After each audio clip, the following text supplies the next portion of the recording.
नमस्कार, मी संदीप डोंबळे. मी आलो आहे आता बारामतीमध्ये.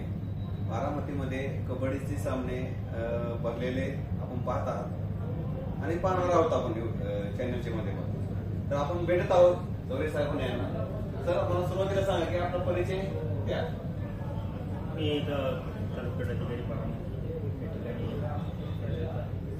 आणि छत्रपती शिवाजी महाराज चषक कबड्डी क्रीडा स्पर्धा महाराष्ट्राचे लोकप्रिय उपमुख्यमंत्री आदरणीय अजितदादा पवार साहेब यांच्या मार्गदर्शनाखाली ही स्पर्धा सुरू आहे.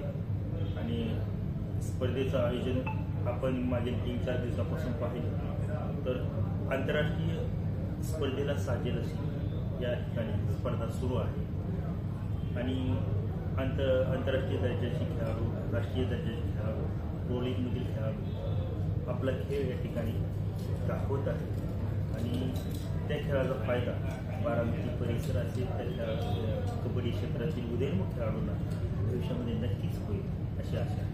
आता या स्पर्धा तर मी स्वतःहून पाहिल्या, तर या स्पर्धा मला तर वाटत नाही की इथून पाठीमाग कधी झाली असेल अशी स्पर्धा. इतका मोठं नियोजन केलं, काय तुम्हाला अडचणी आल्या तर असतील ना इथून पाठीमाग? मागील 1-2 महिन्यापासून या प्रांताधिकारी वैभव नावरकर साहेब यांच्या मार्गदर्शनाखाली ही स्पर्धा आयोजन यशस्वी करण्याकरिता अनेक बैठका घेतल्या. विविध आम्ही समित्या स्थापन केल्या आणि त्या समितीच्या माध्यमातून प्रशासकीय अधिकारी असतील, क्रीडा शिक्षक असतील, या सर्वांचे सहकार्य आम्ही स्पर्धेचं एक यशस्वी करण्याचे एक धनुष्यबाण उचललं. अतिशय सुंदर झालेला आहे आपल्या स्पर्धा. आणि उद्या त्याचा अंतिम दिनांक आहे.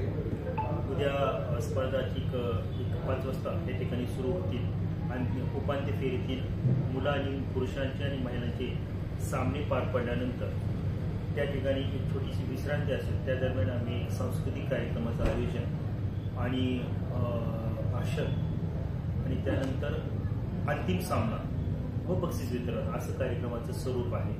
आणि त्यानंतर राष्ट्रगीत म्हणून या स्पर्धेचा समारोप.